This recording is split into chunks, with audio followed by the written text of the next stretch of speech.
Buenos días. Continuando con el curso de Programación Digital 1, estamos hoy comenzando la unidad 1, tema 2, y vamos a hablar de la arquitectura del computador. El alcance de la presentación va a ser de la arquitectura del computador, dando la memoria, la unidad central de procesamiento y la unidad de entrada y salida, todo esto dentro de la arquitectura von Neumann. Y en una sesión posterior hablaremos sobre la arquitectura del sistema operativo. Estamos hablando de arquitecturas del computador, y fíjense que hablamos de una arquitectura de hardware, hablamos de una arquitectura del sistema operativo, y antes habíamos mencionado la arquitectura de las aplicaciones.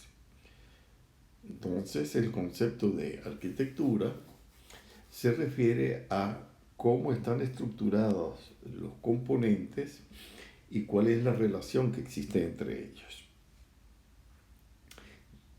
Dentro de la arquitectura del computador digital, estamos viendo cómo se relacionan esas partes. Una parte central que es el microprocesador, que es ese cuadrado que se ve en la lámina, y los elementos con que se interconectan con los otros, con que se conectan con los otros dispositivos que están dados por esas mencionadas barras o buses donde se transfiere la información o viajan los bits desde el microprocesador a memoria o a dispositivos y viceversa. Dentro de los componentes del hardware, estamos hablando de la arquitectura clásica o la arquitectura de von Neumann, que está compuesta por tres elementos principales: la unidad central de procesamiento o CPU, la unidad de memoria, que es donde se van a almacenar datos y programas, y la unidad de entrada y salida. Y como habíamos dicho anteriormente, estos tres elementos están conectados a través de barras o buses que se dividen en la barra de datos, donde se transfieren los datos, el contenido va de CPU a memoria o CPU a unidad de entrada-salida, y lo que viaja son unos y ceros, donde se mantiene esa información. Luego está la barra de direcciones que dice a qué voy a apuntar, si estamos hablando a una zona de memoria o si estamos hablando de un dispositivo, cuál es el dispositivo en el cual se va a leer o escribir la información, y el bus de control que indica si es de lectura o escritura. Cuando hablamos de la unidad de memoria, estamos hablando de un dispositivo que va a almacenar los datos y las instrucciones. A una zona de memoria se reserva para almacenar los datos que van a ser tratados por un programa, y el programa se le reserva otro espacio de memoria que van a estar todo en las instrucciones. Las memorias actualmente son de estado sólido. Antes hablamos que las memorias eran de núcleos de ferrita. Entonces una memoria puede ser leída o escrita. La información es almacenada de manera binaria. Antes en los núcleos de ferrita teníamos norte, sur, que nos representaban los unos y los ceros, y ahora con las memorias de estado sólido que están basadas en flip-flop se tiene una carga más 5 menos 0 voltios que nos representan el 0 y el 1. Y la dirección ya habíamos dicho que también es hecha de manera binaria. Por ejemplo, si tenemos una barra de direcciones de 32 bits, nosotros podemos estar hablando de 4 GB de memoria.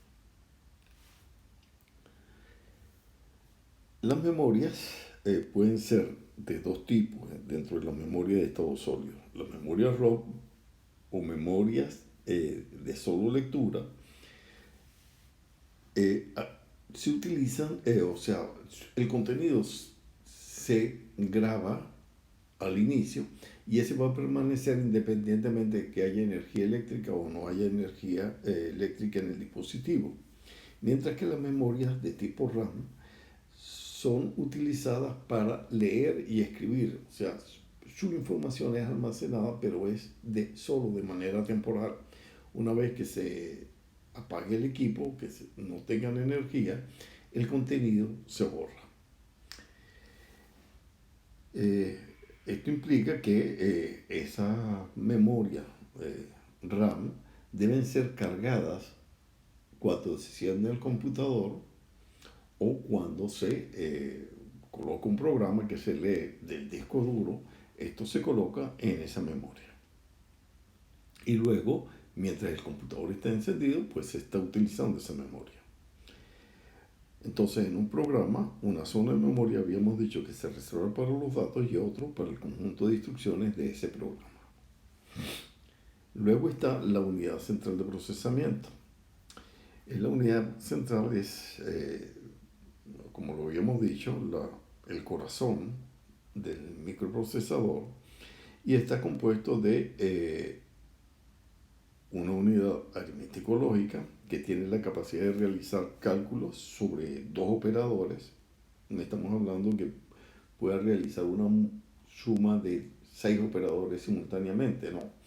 Solo trabaja con un acumulador y un registro auxiliar de donde se lee el segundo operando.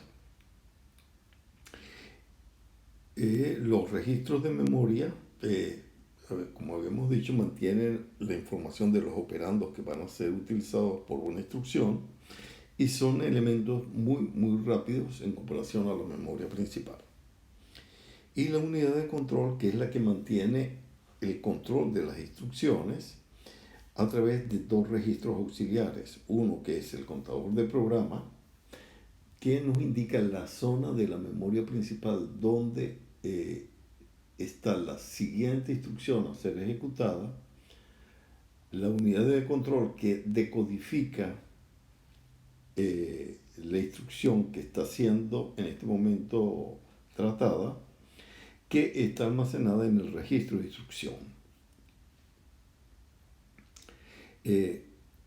La unidad de control decodifica la instrucción y se ejecuta. Bueno, este ciclo de instrucción o estos micropasos son conocidos como el ciclo Fetch, Decode, Execute en inglés, y da el número de pasos en que se procesa una instrucción en lenguaje de máquina. Entonces, Fetch lo que hace es buscar la instrucción que está en memoria, se trae al registro de instrucciones, ahí se decodifica, que lo que significa es interpretar qué es lo que debe hacer el procesador, y luego viene la parte de ejecución, que es la tarea lógica o de movimiento, aritmético lógica o de movimiento de los datos.